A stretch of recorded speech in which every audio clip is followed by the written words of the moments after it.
Kabanata 2641. Ang galit na prinsipe. Ano ang pagkukunwari? Ano ang garlic loading? Ano ang bastard? Hindi bababasa, sa sandaling ito, talagang naiintindihan ito ni Surui. Ang George Hill na ito ay nakatuon lamang sa tatlong salitang ito ng mahigpit sa kanyang sarili. Isang bastos na nagpapanggap na bawang. Bilang isang taong may kaunting dugong Maharlika. Imposible para sa kanya na hindi maunawaan na ang mga miyembro ng Maharlikang pamilya ay ganap na hindi maaaring magkaroon ng anumang kaugnayan sa mga puwersa ng madilim na mundo. Ito man ay isang magandang relasyon o isang masamang relasyon, ito ayaw gumana.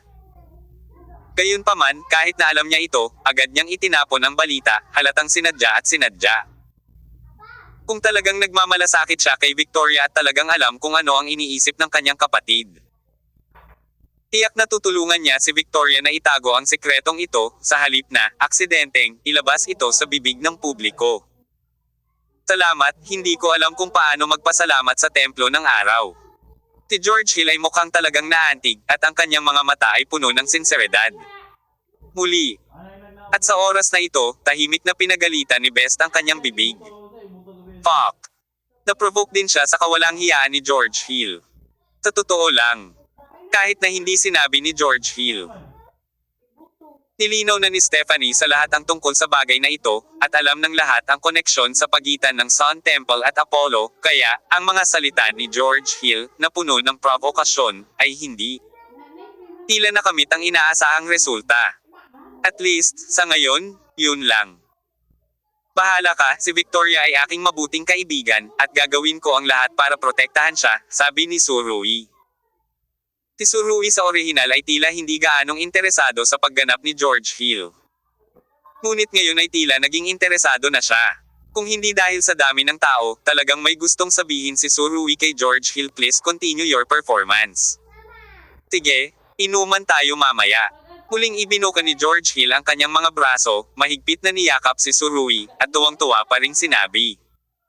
Salamat muli sa pagligtas kay Victoria. Umupo ka na at kumain. Nakapout si Best, na may bakas ng dissatisfaction sa tono niya. Okay. Apollo. Please take a seat, mapagpakumbaba na sabi ni George Hill. Ngunit nang ibinaba niya ang kanyang ulo, nalaman niyang marami pa ring batik na putik sa pantalon ni Surui, kaya hindi niya maiwasang magtanong.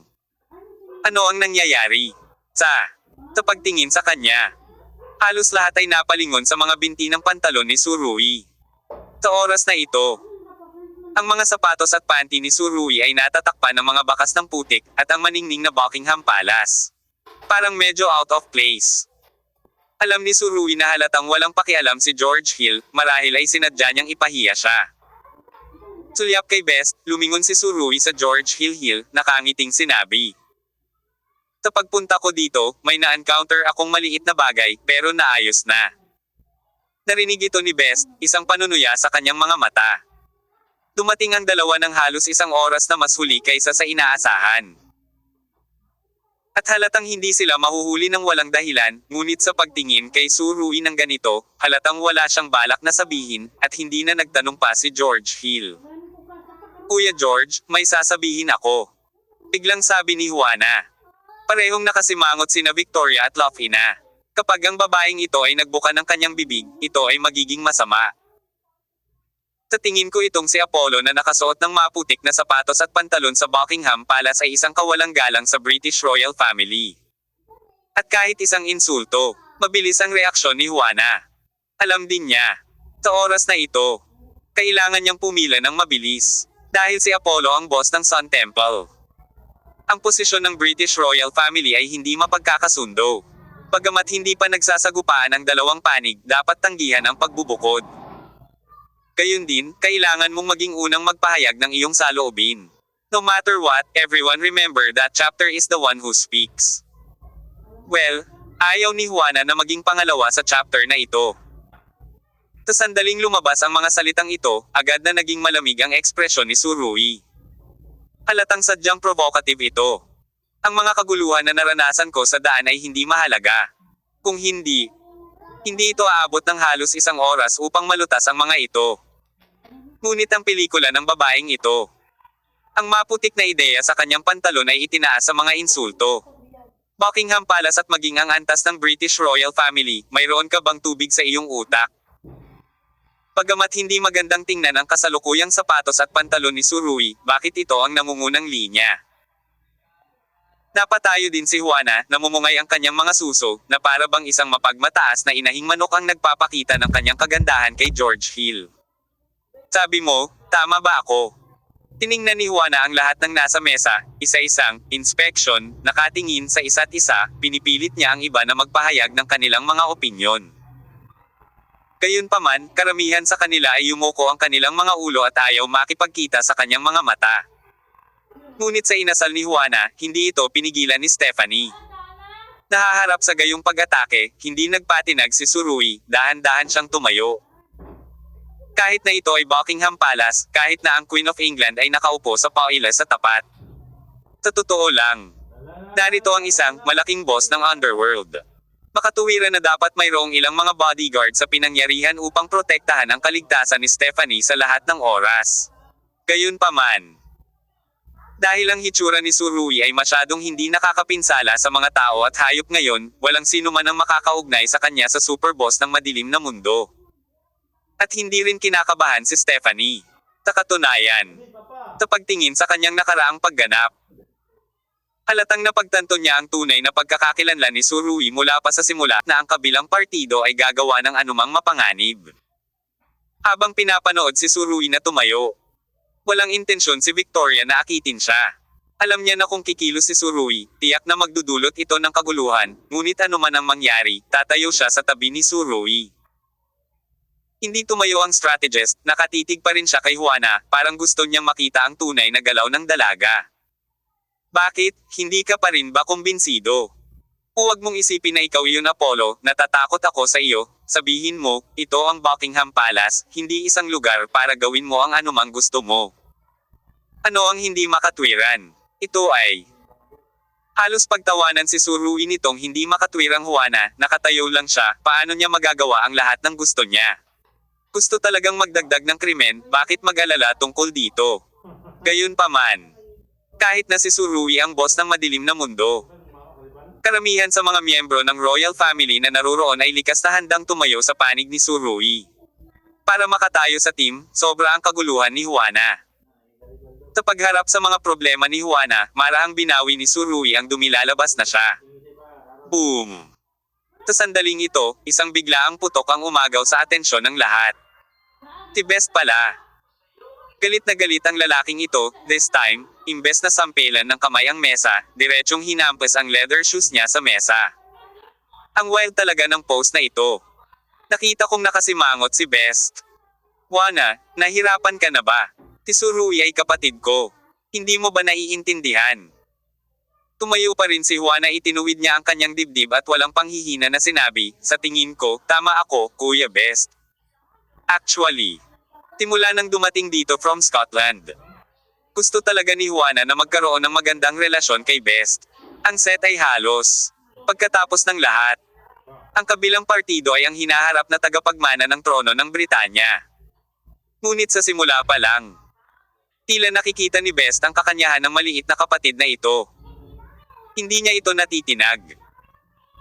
At hindi niya magbigay ng mukha sa simula hanggang sa wakas, si Juana ay maraming beses nang magkasunod pagkatapos makipagtalo sa pagkabagot, masunurin siyang umiwas nang makilala si Best. Gayunpaman, ang kanyang pagtitiyaga, sa oras na ito ay talagang nakaantig sa kabaligtaran na sukat ni Best. Nagsimula na ring magluksa ang nagpaplanong sala para kay Juana sa kanyang puso. Pulag talaga ang pelikula ng babaeng ito ngayon. Ilang mga kaibigan lang ang mayroon si Best sa mga nakaraang taon. No ang kwalipikadong tawaging kapatid. Bagamat medyo mapang-uyam ang prinsipe na ito kapag weekdays, napakataas ng kanyang pananaw sa pakikipagkaibigan.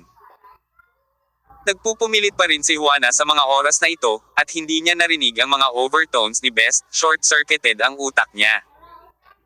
Gayunpaman, sa init ng ulo ni Best, siguradong wala ng magandang prutas na kakainin si Juana. Oo nga, nang marinig ang sinabi ng kabilang partido, binawi ni Best ang kanyang mga paa mula sa mesa at tumayo. Sa oras na ito, tatlo na ang nakatayo sa mesa, alam ni Stephanie kung ano ang ugali ng kanyang anak, at hindi napigil ang kumbansihin. Best, anong ginagawa mo? Bata pa si Juana. Hindi mo naman kailangang maging ganoon ka-tit for tat sa kanya, di ba? Medyo umutot siya. Isa siyang babaeng puno ng tukana. Umungol si Best at inihagis ang upuan sa daan. Ito ay talagang mapangahas. Nakita ni Surui ang sitwasyong ito at hindi gaanong nagsalita. Tahimik lang siyang nakatayo doon, nakatitig kay Juana. Halatang natakot ang huli sa hitsura ni Best, at likas na umatras, ngunit si Best ay parang isang pulang hayop na may pulang mata na lumakad na sa kanyang tabi. Anong ginagawa mo? Kuya Best, anong ginagawa mo? Kulat na sabi ni Juana. Best, anong ginagawa mo? Tumayo din si Stephanie, tumaas ang boses niya. Alam niya ang casual na personalidad ng kanyang anak, ngunit hindi niya inaasahan na ganoon pala ang galit nito. Talagang hinawakan ni Juana ang inverse scale ni Best. Hinawakan ni Best ang braso ni Juana, at halos dumampi ang dulo ng ilong nito sa noo ng isa. Ang kanyang mabangis na mga mata ay tumitig sa mga mata ni Juana at sinabi ang bawat salita. Si Surui ay aking kapatid, ang aking buhay ay iniligtas ni Surui, ang sinumang maglakas loob na guluhin siya ay gugulo sa akin, naiintindihan mo ba? Ang mga huling salitang ito ay halos nakatutok kay Juana ang sigaw ng mga tainga. Nanginginig ang huli, at diretsyong tumulo ang mga luha. Kung tutuusin, bagets pa lang siya. Pagamat medyo may pukana siya, hindi pa rin niya matiis ang mukha kapag sinisigawan siya ni Best. Kung makikita kong naghahasik ka ng kaguluhan sa harap ko, o iniinsulto ang kapatid ko, magiging ikaw. Best is worthy of being on the battlefield. Once na magalit siya, hindi ko na mapigilan ang pressure sa buong katawan ko. Gusto pang ipagtanggol ni Juana ang sarili nang marinig niyang muling tumaas ang boses ni Best ng isang oktaba. Kung gayon, umalis ka na rito. Kabanata 2642. Paghingi ng tawad ng Reyna. Fuck me. Ang pangungusap na ito ay talagang nangingibabaw sa gusto nito. Namumula at namumula ang mga mata ni Best, parang sugatang hayop. Pakiramdam ni Juana ay mababasag na ang eardrums niya sa dagandong na ito. Kusang lumiit siya sa gilid, lalong lumakas ang mga luha, at pagkatapos ay hindi na niya napigilan, at sa wakas ay tuluyan na siyang napaungol at umiiyak. Masyado ngang mabait si Stephanie, napakunot ang noo niya, nag-iisip ng dissuade, pero marahas na hinawakan ni Best ang braso ni Juana at hinayla. Umalis ka dito. Lumabas ka na ngayon. Sumigaw na naman si Best. Yung tunog na yon nagpapakilig lang sa puso ko. Hinayla at pasuray-suray si Juana ng ilang hakbang, saka bumagsak sa lupa, at noontog pa ang noo niya sa lupa, nahihiya talaga siya. Siya ay nakahiga sa lupa habang umiiyak at nanginginig, ngunit walang sinumang naruroon ang nakiramay sa kanya. Masyadong bongga at masyadong high profile ang babaeng ito dati. Gawin ang iyong sarili ng isang pabor, huwag mabuhay. Nagmamadaling pinakiusapan ni Stephanie ang katulong na tulungan si Juana na makatayo at sinabing, pabalikin mo si Juana para magpahinga, natatakot siya. Sa hindi inaasahang pagkakataon, tumugon si Best ng isang dagandong, mas mabuting takutin siya hanggang mamatay. Umihikbi at umiiyak si Juana, nagulo lahat ng mausok na makeup sa mukha, para siyang pangit na bata. Siya ay tinatrito ng napakabastos ng prinsipe, ito ay wala ang mukha at mood ay patuloy na kumakain ng pagkain na ito, at maaari lamang piliin na umalis. Alam na alam ng babaeng ito na bagamat sakop siya ni Stephanie. Si Best ang biological na anak ni Stephanie. Sa critical na sandali, minsan Best she's crazy, kaya walang magawa si Stephanie sa anak niya. Ngunit nang lumakad siya sa pinto ng restaurant, tumingin siya pabalik kina Surui at Best, puno ng luha ang kanyang mga mata na nagpapakita ng malisyosong tingin halika. Baliw ka ba? Mabangis na nakasimangot si Stephanie habang nakatingin sa hinihingal na anak. Ang init ng ulo ng Reyna ay palaging napakabuti, at ang kakayahang gumawa ng ganoong pagsimangot sa oras na ito ay nagpapakita na siya ay lubhang hindi komportable. Ma, hindi mo maintindihan, hindi mo talaga maintindihan. Lahat kayo hindi nakakaintindi. Itinuro ni Best si Surui at pagkatapos ay ang sarili niyang puso, mababang roaring. Iniligtas ako ni Surui sa gitnang silangan, kung hindi dahil sa kanya, mawawala ang buhay ko, at wala na ang anak ko. Naiintindihan mo ba, nanay? Si Stephanie ay binugbog ng kanyang anak na gulat ang estado. Hindi niya alam na si Surui ang tagapagligtas ng kanyang anak noon. Kung alam niya, tiyak na hindi magiging ganito ang ugali. At, higit sa lahat, sa sandaling lumitaw si Surui sa restaurant na ito. Nakilala na siya ni Stephanie. Pagkatapos ng lahat, sa harap ng nangungunang pamamahala ng maliwanag na mundo. Ang larawan ni Apollo ay hindi isang malaking lihim, at dahil sa malapit na relasyon ni Apollo at Victoria, gumawa din si Stephanie ng isang punto. Kaya, kahit na ang simoy ng tagsibol ay mainit sa ibabaw, ang puso ni Stephanie ay medyo hindi komportable. Kung tutusin, sa kanyang opinyon, bakit nakikisali si Victoria, na may dugong hari, sa leader ng gang? Oo, sa mga mata ni Stephanie, si Surui ay isang hindi nakakamit na leader ng gang. Kaya, tumayo si Stephanie sa posisyon ng reyna at ng maharlikang pamilya ng Britanya, at pagkatapos ay nagsalita siya at tinalo sina Surui at Victoria. Gayunpaman, nang ang tunay na pagkatao ni Surui ay naging tagapagligtas ng kanyang anak, nagbago ang lahat. Tinitigan niya ang kanyang anak na walang laman. What the hell is going on? Bakit hindi ko narinig na binanggit mo ito noon pa? Mahal ng bawat magulang ang kanilang anak. Mas higit pa ang karakter ni Stephanie. Talagang gusto niya si Best. Na halos 30 na at maaari pa ring mabuhay ng casual. Malaking bahagi ng dahilan ay dahil sa indulhensya ng kanyang ina na si Stephanie. Sa simula, si Best ay pupunta sa Middle East battlefield. At si Stephanie ay likas na nag-aalala. Ngunit hindi niya mapigilan ang kanyang anak. Kaya't siya ay kumagat lamang sa bala at sumang-ayon. Sa kabutihang palad, ligtas na nakabalik si Best at gumawa ng maraming pagsasamantala sa militar. Ang kanyang kalikasan bilang isang ina ay lubos na kasiya siya. Ang mga royal na ito, tulad ni Stephanie, ay nakakita lamang ng kaluwalhatian ni Best, ngunit hindi nila nakita kung ano ang pagkatapos ng kaluwalhatian. Ito ang resulta ng paulit-ulit na paglalakbay sa Grana Zone ng mga bala, at paulit-ulit na pagdaan sa Diyos ng kamatayan. At ang mga ito, hindi nabanggit ni Best sa iba. Kasama ang sarili kong ina. Sa tuwing may magtatanong tungkol sa bagay na ito, palaging binabaliwala ito ni Best, at hindi siya nag-abala na banggitin ito. Pero, ngayon, hindi na niya ito babanggitin. Dahil may nang insulto sa kanyang kapatid, nang insulto sa kanyang tagapagligtas. Ma, hindi mo ba naiintindihan? Kung wala si Surui, kung wala si Apollo, wala ako. Nakahiga ako ngayon sa libingan para parangalan mo. Halos matamba ng ungol ni Best ang bubong ng restaurant binuksan. Napatingin si Stephanie sa kanyang baliw na anak, nangingilid ang luha. Sinong ina ang hindi mahal ang kanyang anak? Sa oras na ito, ang emosyon ni Best ay sumabog ng buo, at si Stephanie ay labis na nahawa at naantig. Ma, alam mo ba kung ano ang nangyayari? Sa oras na iyon, isang bala ang tumama sa akin. At si Surui, ang Apollo sa iyong bibig, ay direktang tumalon sa harapan ko at hinaranggan ako ng kanyang dibdib. Pinaputok ang mga bala ng kalaban. Kahit naka-bulletproof vest siya, hindi siya makatayo ng matagal dahil sa gulat. Walang imek si Stephanie, hindi niya maisip ang malupit na eksenang iyon. Walang mata ang mga bala. Gayun din, kung tinutukan ko ang isang anti-material na sniper rifle, hindi ito mapipigilan ng bulletproof vest ni Surui. Gayunpaman, nang iligtas niya ako, hindi man lang niya inisip iyon. Alamin kung anong uri ng baril ang sandata ng kalaban. Iniligtas niya ang kanyang buhay para iligtas ako. Oo. Maaari mong isipin na si Surui ay dumating upang iligtas ako dahil sa aking pagkakakilanlan bilang isang British na prinsipe. Ngunit ang balita ng aking paglahok sa operasyon na iyon ay mahigpit na kumpidensyal. At ang pakikipaglaban sa tabi ni Surui ay hindi sinasadya, pagkatapos ay once, hindi lang niya ako niligtas, pati ang buong team namin.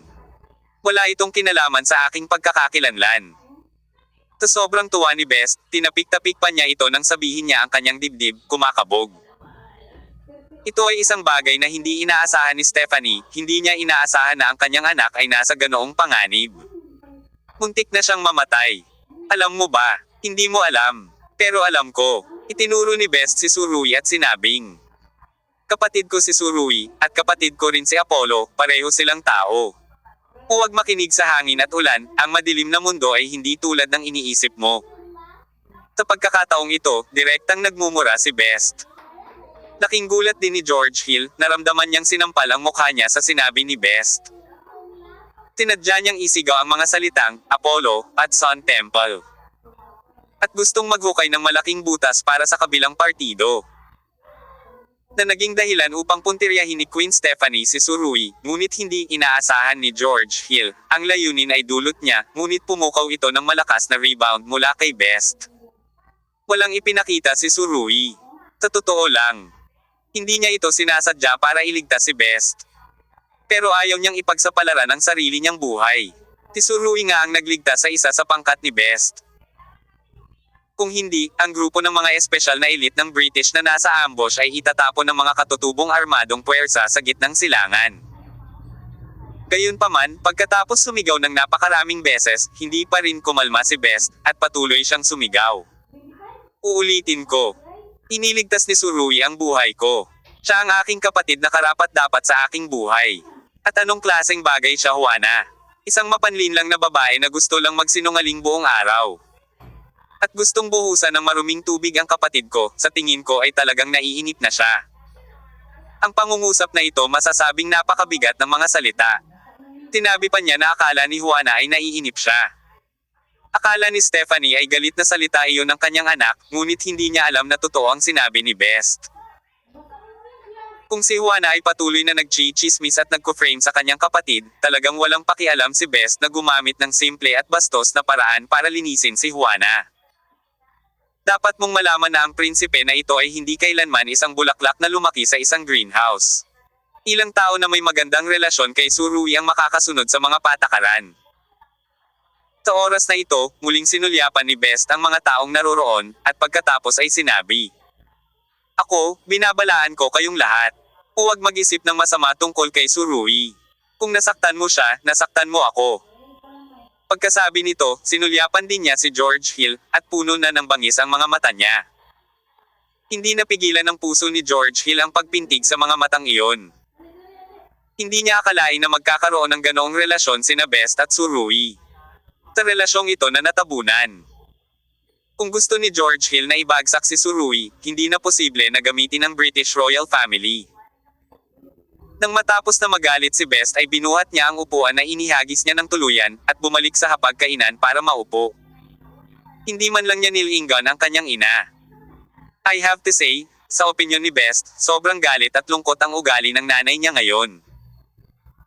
Ang hindi pagkakaunawaan ni Stephanie kay Apollo at sa Temple of the Sun at sa kanyang indulhensya kay Juana ay nagparamdam kay Best na hindi makayanan. Napakagulo niya ngayon tungkol kay Juana. At natural na nagpanggap din siya para ipakita sa kanyang ina dahil lahat ng tao ay hindi gusto ang batang babae na ito.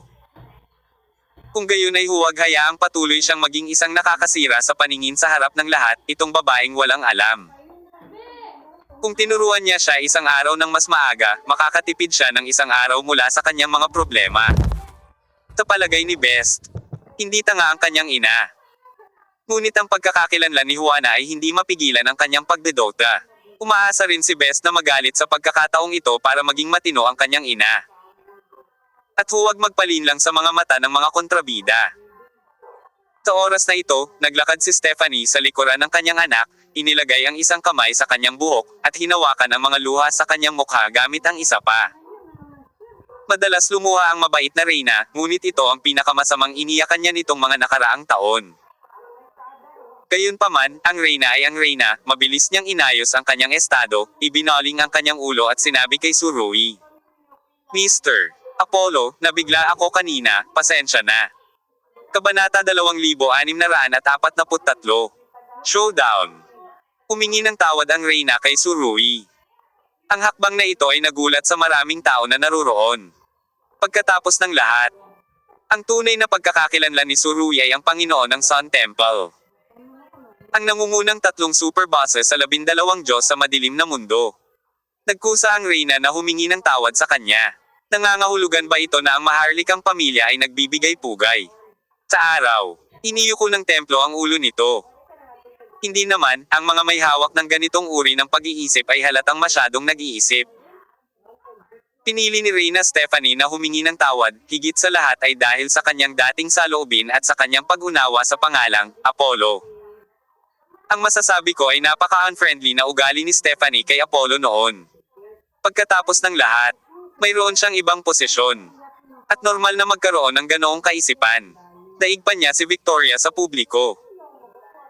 Pero ngayon ay tila, itong sikat na lalaki sa madilim na mundo ang naging tagapagligtas ng kanyang anak, na nagpabago agad ng ugali ni Stephanie, at naging komplikado ang kanyang kalooban. Walang flat at representational. Ang mga tao ay tatlong dimensional at ang kanilang mga personalidad ay pareho. Kaya naman, naramdaman ni Stephanie na may nagawa nga siyang mali noon. Tila hindi narinig ni Best, nakaupo pa rin sa harap ng mesa sa kanyang dating poster, at ang sobrang kapal ng dugo sa kanyang mga mata ay hindi masyadong kumupas. Tumingin si Surui sa Reyna, ngumiti at sinabing, "Mahal na Stephanie, hindi ito magiging sanhi ng anumang emosyonal na pasanin sa akin, naiintindihan kita." It is true, hindi ko maintindihan ang approach ni Stephanie. Kung papalitan ito ng kanyang sarili na nakaupo sa trono ng Britanya, tiyak na magiging ganito ang pananaw ni Surui. Kaya lang ay ayaw niya sa batang si Juana. Masyadong obvious na maghasik ng discord. Nakakagaan talaga ng loob ang mga pasaway na salita ni Best. Nang marinig ni Stephanie na sinabi ito ni Surui, naramdaman niya kaagad na hindi siya naging maganda noon. Pagkatapos ng lahat, ang nakaraang pambubugbog sa sinuman ay magdudulot ng kalungkutan, ngunit nagawang ngumiti ni Apollo. Kung tutuusin, hindi talaga madaling magkaroon ng ganoon kalawak na pag-iisip. Isa pa, sa pag-iisa ni Apollo, nailigtas niya si Best nang hindi itinaya ang sarili niyang buhay. Mula noon, alam ni Stephanie na karapat-dapat sa kanya ang lahat ng paggalang ng binatang ito. Sa kabila ng sinabi mo, "I'm still very sorry, please forgive me." Seryosong sabi ni Stephanie. Sa totoo lang, sa pananaw ni Surui, hindi na kailangang imbestigahan ang bagay na ito, ngunit ayaw niyang magkamali si Stephanie kay Victoria sa bagay na ito.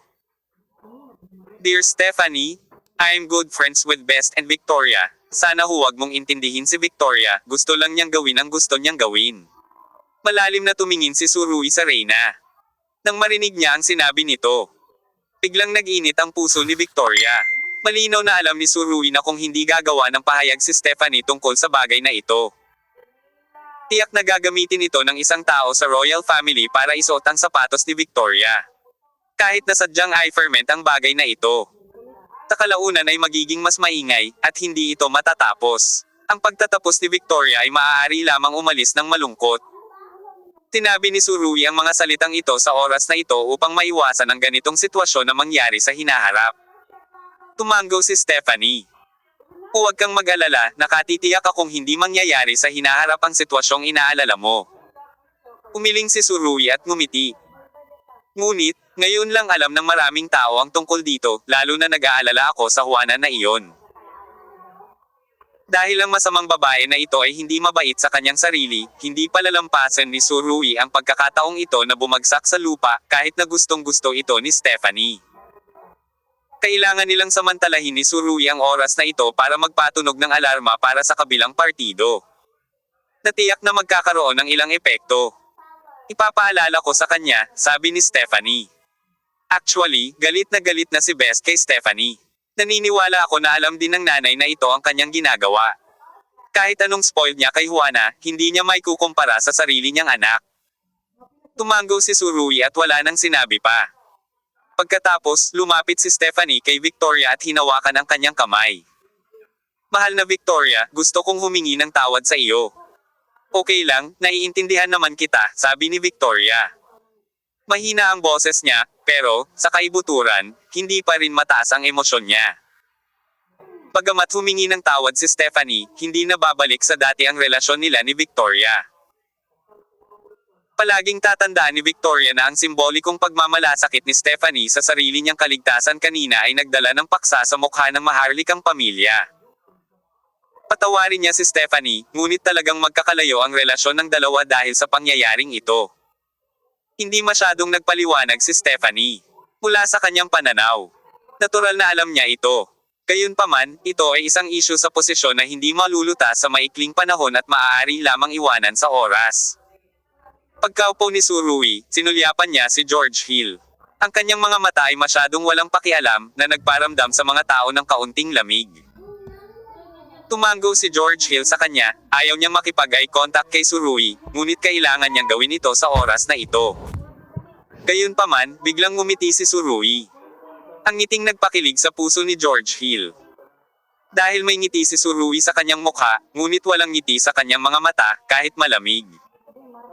Tinadya ni George Hill ang Apollo at The Temple of the Sun noon. Sa kanyang IQ. Talagang imposible para sa kanya na hindi mapagtanto kung ano ang aidudulot ng pagbigkas ng dalawang salitang ito sa Buckingham Palace. Ang mga kahihinatnan. Gayunpaman, siya ay nasa sabik pa rin at sinabi ito. Sa sandaling ito, naunawaan ni George Hill ang kahulugan na nasa mga mata ni Surui. Alam niyang hindi na may tatago ang ginawa niya sa Defence Island. Pumalik si Victoria, ngunit ang mga tauhan ni Ellis Island ay nabura, na sapat na upang ipaliwanag ang lahat. Sa ilalim ng gayong mga kalagayan, biglang nakaramdam ng matinding takot si George Hill nang hindi mapigilan. Hindi niya maisip ang kahihinatnan para sa kanya kapag nalantad ang bagay na iyon. Mawawala sa kanya ang lahat. Sa wakas ay bumalik si Stephanie sa kanyang upuan at umupo. Tumingin siya sa paligid at sinabing, huwag mong ipagkalat ang nangyari dito ngayon, naiintindihan mo ba? Naiintindihan. Tipid na tugon ang narinig. Sala, narinig mo ba ako? Tanong muli ni Reyna Stephanie sa duke. Nang marinig ang tanong ni Stephanie, natigilan si Sala saglit, at pagkatapos ay nagsabi. Huwag kang mag-alala, natatandaan ko ang lahat. Ngunit, pagkatulala ng ilang sandali, medyo nagulat siya. Hindi kaya si Stephanie na lang ang tumawag sa pangalan niya para bugbugin siya. Iniisip ni Sala na ang kanyang ginawa kamakailan ay napakalihim, at imposibleng matuklasan ng iba ang mga pahiwatig. May napansin kaya si Stephanie kaya sinadya niya itong binalaan. Ang pagkain na ito ay halos masasabing may sariling mga iniisip, at walang sino man ang nasa mood na magpatuloy sa pagkain. Kahit na ang mga pagkain ng royal family ay napakaselan, ang Surui ay walang ganang kumain, at ang lasa nito ay parang chewing wax. Si George Hill ang pinakamarami sa mga pinatkarayom, ngunit kahit na ganoon ay patuloy niyang kinakausap si Victoria at tinatanong siya tungkol sa kung ano ang nangyayari sa De France. Hindi abnormal ang performance ni Victoria. Tinagot niya ang anumang itanong ni George Hill. Gayunpaman, maagang inasahan ng tagapayo ng militar ang lahat ng mga tanong na ito, at idinisenyo ang mga kaukulang sagot. Tinanong ni George Hill ang tanong. Walang dumating na mahalagang impormasyon. Sa totoo lang. Sa simula pa lang. Pinalak ni Surui at ng military advisor na hayaang magsinungaling si Victoria at magpanggap na hindi alam ang tungkol sa sabuatan ni George Hill. Nagpasya si Surui na baguhin ang kanyang diskarte. Ang pagbabagong ito sa diskarte ay hindi nangangailangan ng abiso kay Victoria, na alam kung ano ang gagawin kapag nakita niya ang nangyari. Kasalanan ko ang lahat. Matapos marinig na inilarawan ni Victoria ang kanyang karanasan sa De France sa isang mahinahong tono. Ipinakita ni George Hill ang isang hitsura na puno ng pagsisisi sa sarili, may isang napakalinaw na pagsisisi sa kanyang mga mata. Sa totoo lang, sa mata ng mga chismos ang kapatid sa panahong ito, mabuting kapatid pa rin si George Hill na walang kapintasan. Kehe, hindi mo kailangang mag-alala masyado, okay lang ako. Sinabi ni Victoria, tulad ng sinabi mo, kung walang Surui, kung walang Sun Temple, maaaring hindi ako makabalik ng buo. Pagkasabi niya nito ay muling nakaramdam ng lamig sa kanyang puso si Victoria. Oo. Sinabi kaagad ni George Hill kay Surui noong una siyang pumasok sa pinto. Salamat. Bagamat inilantad niya ang katotohanan si Surui ay si Apollo noong panahong iyon.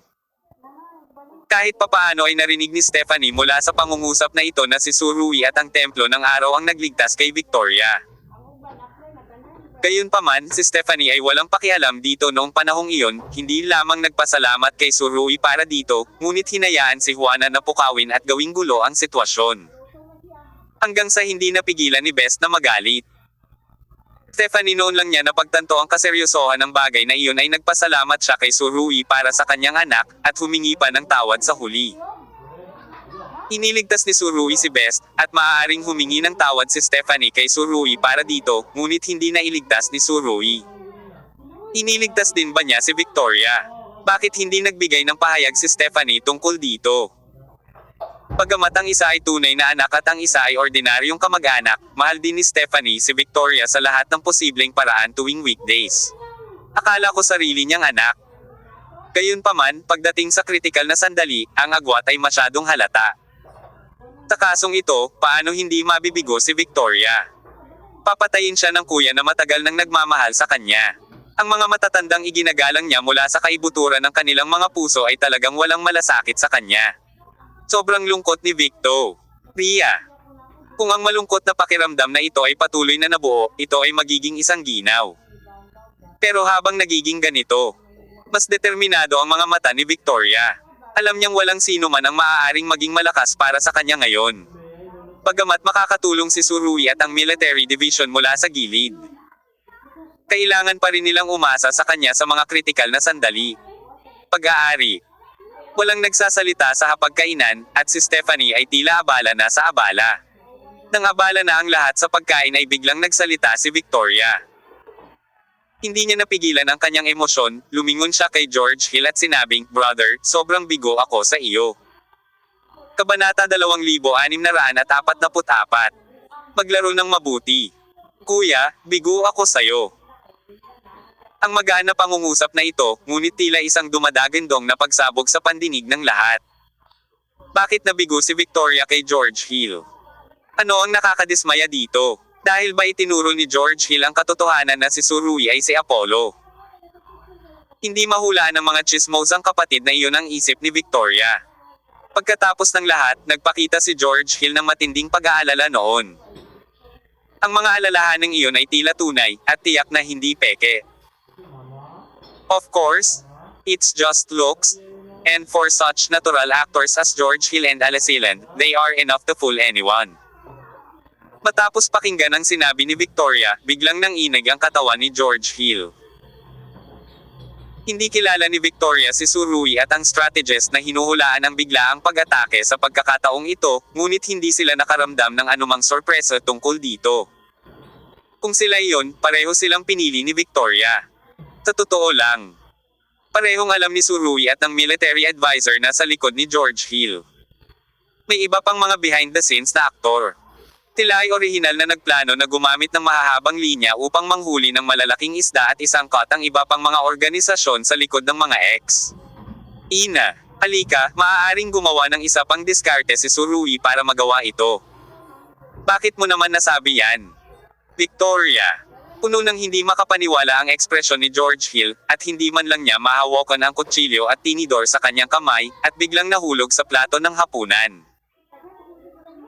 Palibhasa ay tinitigan ng lahat, hindi pa rin nagbabago ang ekspresyon ni Victoria, hindi man lang nagbigay ng anumang paliwanag, bagkus ay pinunasan niya ang kanyang bibig at mahinang sinabing, "Pusog na ako, pumunta ka sa hardintera na."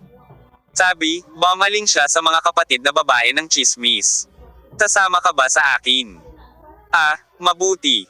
Yung mga weekdays ang magkapatid." Na puro pagkain, pag-inom, at paglilibang lang ang inaasikaso, ay parang hindi pa rin alam kung ano ang nangyayari, at lumabas kasama si Victoria na puno ng pagdududa. At hindi man lang nilinggan ni Victoria si Stephanie bago umalis. Pagkakita nito, mahinang napabuntong hininga ang huli. Napakaraming bagay na talagang nalulula siya. Nakita ni George Hill ang kanyang kapatid na babae na umalis ng ganito, at agad na tumayo at sumigaw, "Victoria, huwag kang pumunta." Gayunpaman, si Victoria ay hindi nagbigay ng anumang bilang tugon. Siya ay lumabas ng pinto ng restaurant ng mag-isa. Ngunit ang mga kapatid na babae ng chismis ay lumingon sa likod na may pagdududa, at pagkatapos ay sumunod sa mga yapik ni Victoria at lumabas, sila ay tulala pa rin. Mahigpit na sumunod si George Hill. Ngunit huminto siya pagkaraan ng 2 hakbang.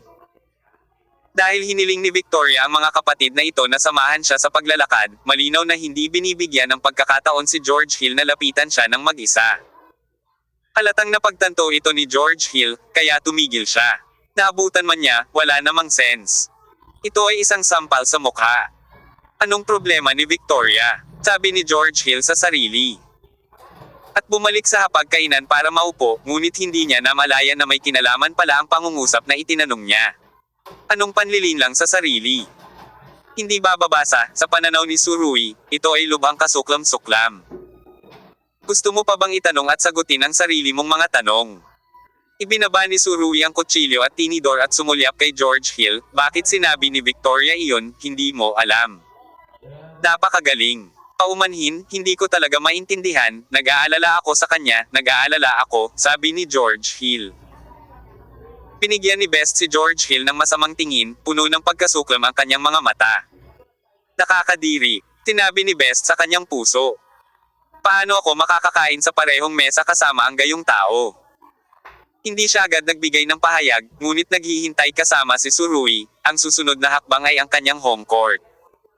Walang masyadong sinabi si Stephanie. Bagamat naiintindihan na ng matandang babae ang maraming bagay, hindi siya komportable. Ayaw niyang maniwala na totoo ang lahat. Kung talagang hindi mo alam, pag-isipan mong mabuti. Kung hindi mo na talaga maalala, sasabihin ko ulit sa'yo. Pinanangkitin ni Tsurugi si George Hill na may bakas ng ekspresyon sa kanyang mukha, na may mahinang malamig na kinang. Nang makita ng iba pang mga kumakain ng ganitong uri ng tensyon, nagpuna sila ng kanilang mga bibig, naghanap ng dahilan, at nagpaalam na umalis. Pupunta ako sa banyo, kumain ako ng masama at sumakit ang aking tiyan, at iba pa. Ginagamit ang mga dahilan. Tila ang mga miyembro ng maharlikang pamilya ay hindi exempted sa kaugalian, at karamihan sa kanila ay mga taong matalino at pinoprotektahan ang kanilang sarili, na nagkukunwaring nalilito. Napabuntong hininga si Stephanie, ang kanyang pamilya ay nagkakaisa lamang sa ibabaw, as for who knows what it has become in reality. Ang mukha at ang puso ay hindi magkasundo, malamang.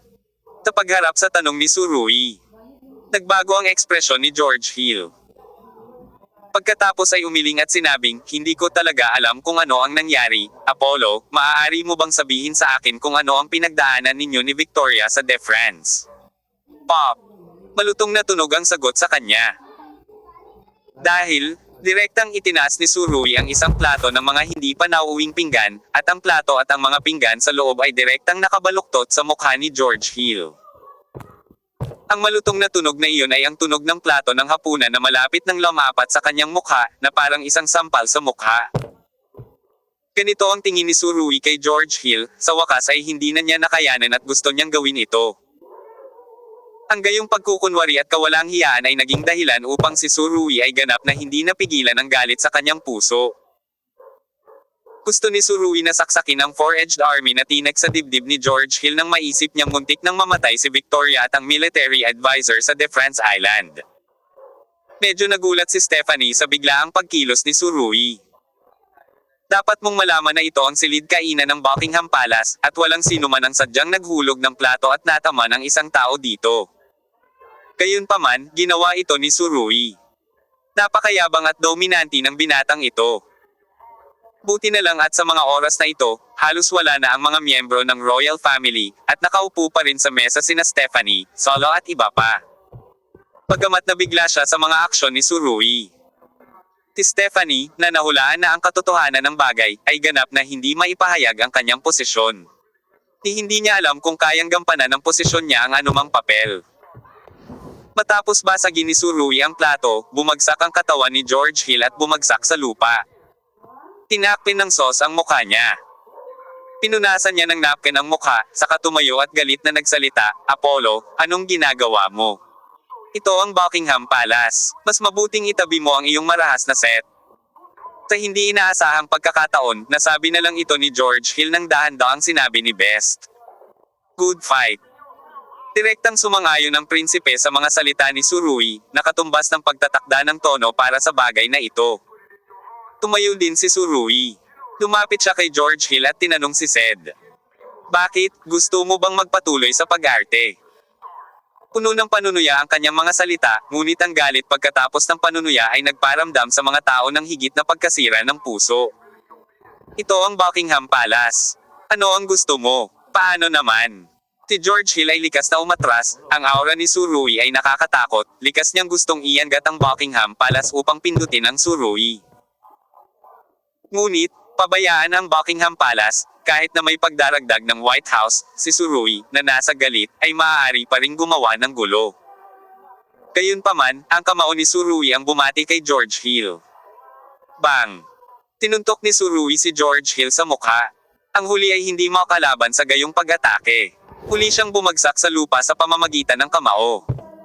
At ang kanyang ulo ay malapit sa mga macelan na tile, na gumagawa ng isang muffled sound. Siyempre, Hindi ginamit ni Surui ang lahat ng kanyang lakas, kung hindi, isang insidente ng pagpatay sa kabanata sa Buckingham Palace mula noong simula ng bagong siglo ay ipanganak. Sumigaw si Stephanie. Apollo, huwag maging impulsive. Pagkatapos ng lahat, ito ang kanyang home court. Ginawa ito ni Surui nang walang kumusta, kaya ang puso ni Stephanie ay labis pa rin ang sama ng loob. Gayunpaman, sinulyapan ni Best ang kanyang ina. Nay, kung hindi ka komportable, maaari mong iwasan ito sandali. Medyo natigilan si Stephanie, at saka malalim na sumimangot. Dahil hindi niya akalain nakakausapin siya ng kanyang anak ng ganito. Iwasan. Ano ang nangyari sa Buckingham Palace? Siya, ang reyna, ay umiwas pa. Joke talaga.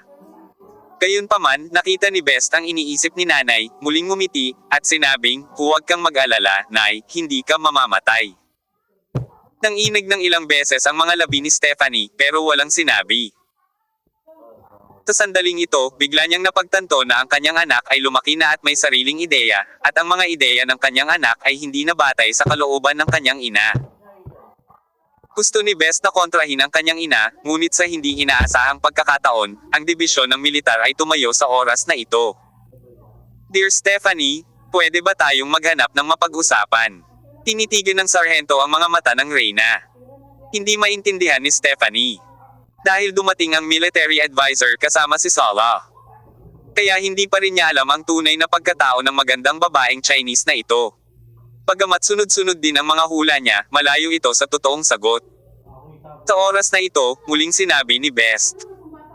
Nay, mas mabuting sumama ka kay Xiaobai, ang usapin sa pagitan ng mga kabataan, tayo na mismo ang mag-solve nito.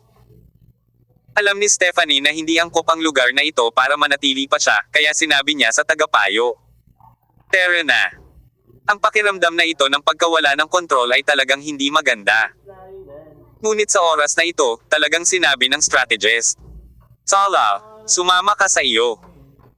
Ang sino mang miyembro ng maharlikang pamilya ay makadarama ng labis na pagkabigla kapag narinig nila ang pangungusap na ito. Sapagkat ang Sala, na may mataas na katayuan sa mga karaniwang araw, ay binibigkas sa maayos na tono. Parehong nagulat si Stephanie. Gayunpaman, bago siya makapagsalita ng anuman, nakita niyang tumango si Sala ng walang reklamo. Okay, lahat ay naaayon sa iyong mga tagubilin. Para makapagsalita ng ganoong mga salita ang ipinagmamalaking Sala, nagtaka pa ang reyna kung mali ba ang narinig ng kanyang mga tainga. Gayunpaman, ito ang katotohanan. Dear Stephanie, please, nakangiting sabi ng strategist. Pumunta ka lang sa pag-aaral ni Sala, sa tingin ko ito ay isang magandang lugar. Nag-alinlangan si Stephanie, ngunit sumunod.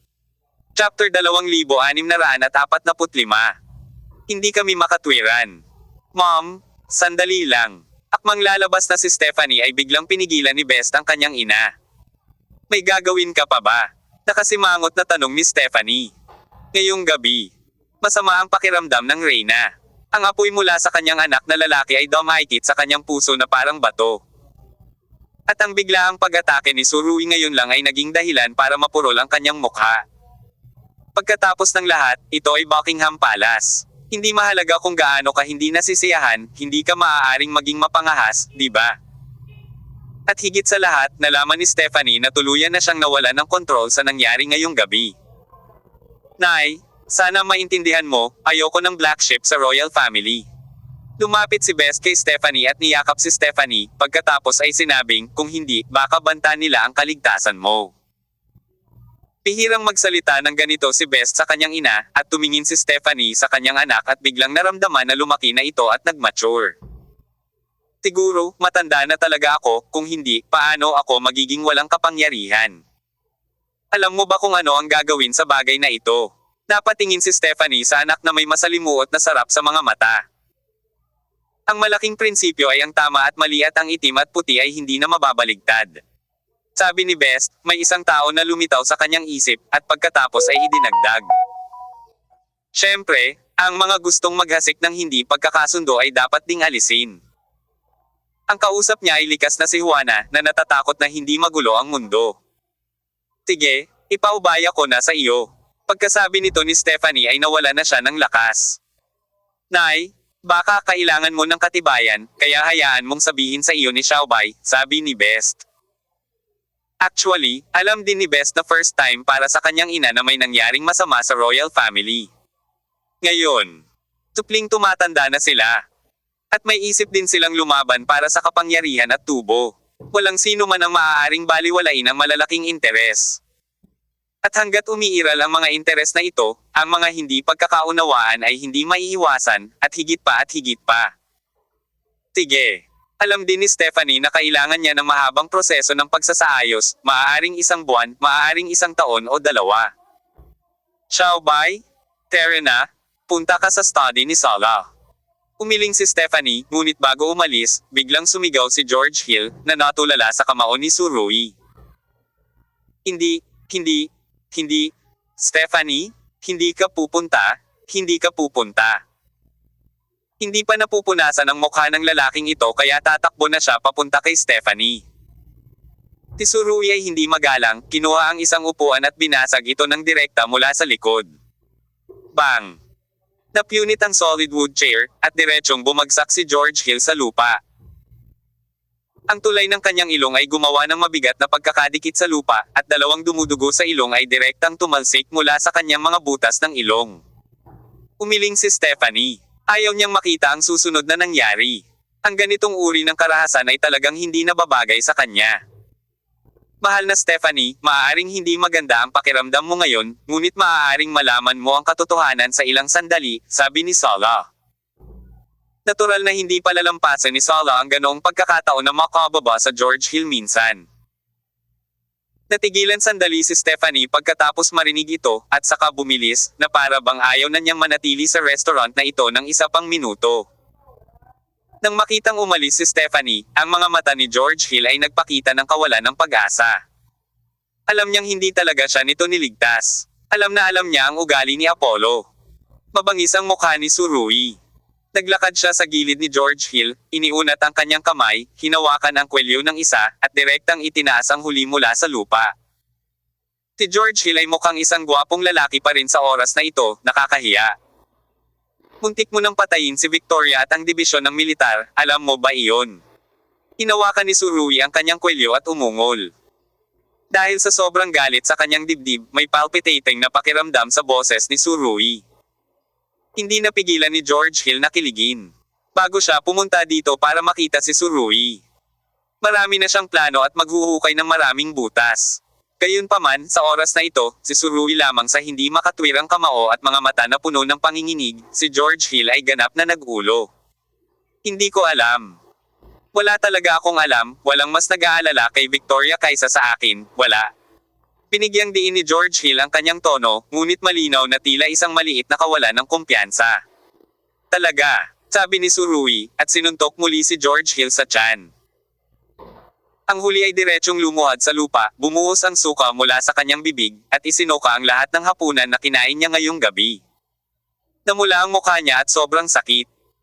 Gayunpaman, sa oras na ito, si George Hill ay matigas pa rin ang ulo. Alam niyang hinding-hindi niya ito aaminin. Kapag inamin niya ito, kamatayan lamang ang kahihinatnan nito. Apollo, ito ang Buckingham Palace at ang British Royal Family. Ano ang gusto mong gawin? Ito ay hindi isang lugar kung saan maaari mong gawin ang anumang gusto mo. Walang awa.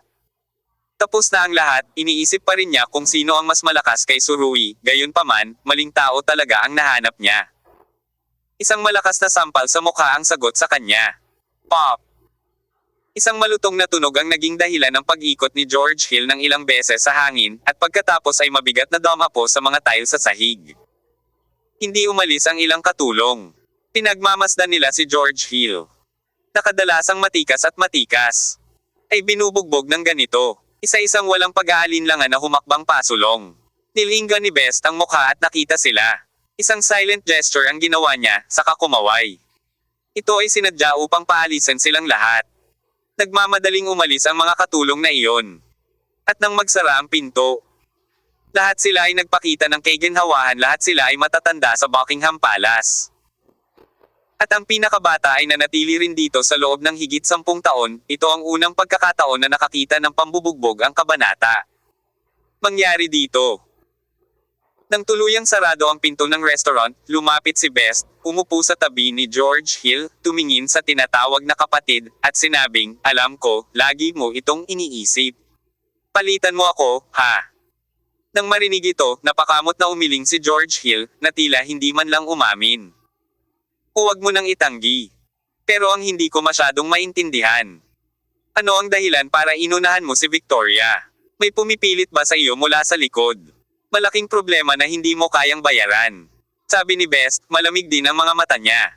Sa totoo lang, sobrang sama pa rin ang loob ni Best sa mga oras na ito. Gusto lang niyang mamuhay ng ordinaryong buhay. Ngunit ang kanyang katayuan bilang tagapagmana ng maharlikang pamilya ay nagbigay sa kanya ng walang katapusang problema. Ang pamumuhay sa spotlight ay nagawa na siyang irritable ng mga tao. Gayunpaman, itong George Hill ay gumawa ng napakalaking gulo, paano magiging maayos ang kalooban ni Best. Sa totoo lang, naisip na niya ito, at sasamantalahin niya ang pagkakataong ito upang patayin ang mga manok at magbigay ng halimbawa, at hayaan ang mga taong interesado sa pakikipaglaban para sa kapangyarihan. Mapaulit-ulit lang ni George Hill. Ayoko talaga. Sasabihin mong hindi at ayaw mo. Gusto mong kunin ko ang iyong nakalista ba ang ebidensya? Tinabi ni Best. Alam mo, hindi ako ni Suruy ay mga makatwirang tao. Hindi kami makatwiran. Si Victoria ay aking kapatid, aking biolohikal na kapatid. Paano ko siya magagawang saktan? Paano na? Nang marinig ang pangungusap na ito, hinawakan ni Suruy si George Hill at naglabas ng pulang ilaw mula sa kanyang mga mata, na para bang ang pulang ilaw ay maaaring lumunin ang isang malaking buhay na tao. Sabihin sa akin ang katotohanan. Tinabi ni Suruy. Puno na ng panginginig ang boses niya. Mukhang bumaba ng husto ang temperature ng buong restaurant dahil dito. Nang makita ang ekspresyon ni Suruy, hindi mapigilan ni George Hill na manginig. Apollo, Best, this is not something you can participate in. I tell you, I never thought of framing Victoria, I was forced. Medyo naghi-hysterical na ang boses ni George Hill. Pinilit, nagpakita ng malamig na ngiti ang bibig ni Suruy.